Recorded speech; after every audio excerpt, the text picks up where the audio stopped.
My area of research looks at the way that healthcare is provided in the UK. This is of public and policy interest, as the way that healthcare is organised may have profound effects on the quality of care received by patients, particularly in light of recent reforms to the NHS.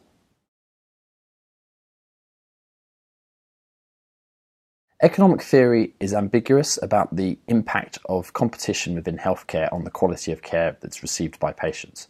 In a setting where providers only compete on quality and where prices are fixed, this should be unambiguously good for quality outcomes. However, when providers are allowed to compete on prices as well, they may sacrifice quality in order to cut their costs.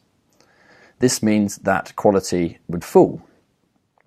Under our first reform, the creation of the internal market, providers were allowed to compete both on price and on quality, and the price effect seems to have been larger, as suggested by the literature. This means that quality has fallen. However, under our second reform, with patient choice, providers now only competed upon quality, and therefore quality has risen.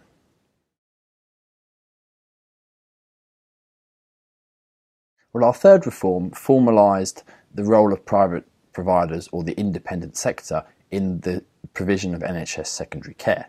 Prior to 2003, some provision took place. However, this was only formalised by the launch of the Independent Sector Treatment Centre programme in 2003. These independent sector treatment centres are privately owned but treat only NHS patients and were set up in order to boost capacity and to increase competition. In 2008, this was further expanded with the launch of the Any Qualified Provider scheme, which opened up the market further to existing private providers who could now treat NHS-funded patients alongside their private pay patients. This role has been steadily increasing as a result of these reforms, and although the role still remains quite small as an overall share of NHS activity, this is now actually, for some procedures, become quite a large share. So for example, in 2010-11, 20% of all NHS-funded hip replacements were now conducted by an independent sector provider.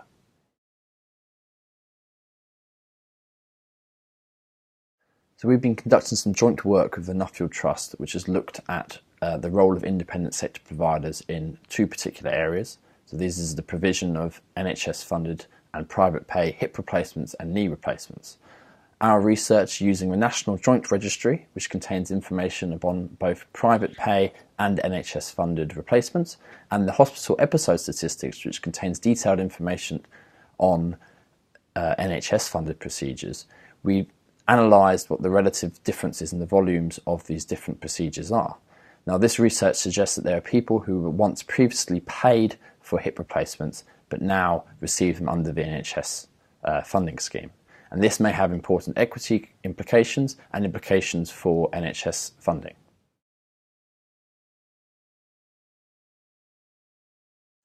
So the first set of implications may be equity implications. If we think that these benefits arising from the role of independent sector providers is accruing to a particular group, then this may have negative impact for other people.